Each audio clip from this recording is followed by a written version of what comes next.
I want to go to Parliament House in Canberra now and catch up with the Nationals member for the Victorian seat of Mallee, Anne Webster, join us now. Thanks for joining us, Anne. Obviously, the weather's good in Canberra. You're able to join us from outside.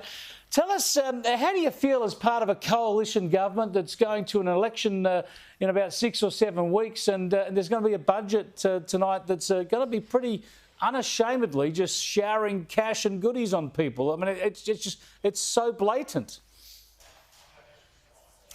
Thanks for having me, Chris. It is great to be talking with you. I'm actually really excited. There are things as a Member of Parliament that you fight hard for, and I know that there have been whispers and some headlines about some of the things that will be delivered.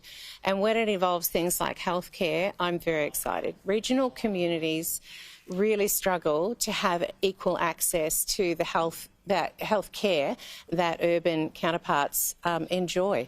And so, look, that's just one area. Obviously, I can't speak about it, but there are other ways that regional communities will really be benefiting from this budget, and I am looking forward to being able to talk about it once I hear it. Yeah, I bet you are. Get out there and spruik it. But look, for instance, a cash payment that'll put some cash into the pockets of pensioners and the like. Who could decry that? I know that so many people will really relish that opportunity. But I just wonder, now that there's so much spending, so much debt in deficit for so long, whether the coalition has thrown away what's always been a strong advantage over Labor, where you've always been seen to be the party of more rational economic policy and keeping debt and deficit under control. Look, I'm really thrilled to be in this coalition government. It has been extraordinary. I don't need to tell you or any of your viewers about that.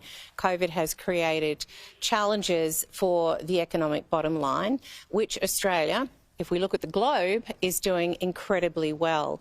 And the best way that we can manage any deficit is by ensuring that we have a strong economy, that people are employed. And you've got to say that those two things alone, let alone any others, are looking pretty darn good right now. You know, 4% unemployment, which is as equal to 48 years ago. I mean, it's quite extraordinary. And, you know, that's what we're committed to, is ensuring that the economy is strong, that there are jobs, that we're investing in apprenticeships and traineeships, manufacturing. They're just, you know, pieces of the puzzle that will ensure that Australia is strong into the future under a coalition government.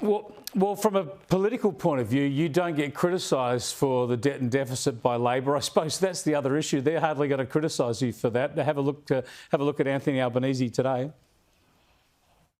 This is a government that is out of touch and out of time. And 2 minutes to the end of their term, they're asking for a fourth term based upon spraying money around. The only time that this government holds a hose is to spray money around before an election. Well, there you go. That's Labor's criticism. Really, you should have been spraying money around a bit earlier. But there's another development today I just wanted to get your thoughts on, especially as a regional MP, and that is a new agreement with Vietnam to allow Vietnamese workers to come into Australia. That'll be welcomed in many regional areas where there's been a labour shortage over the past couple of years.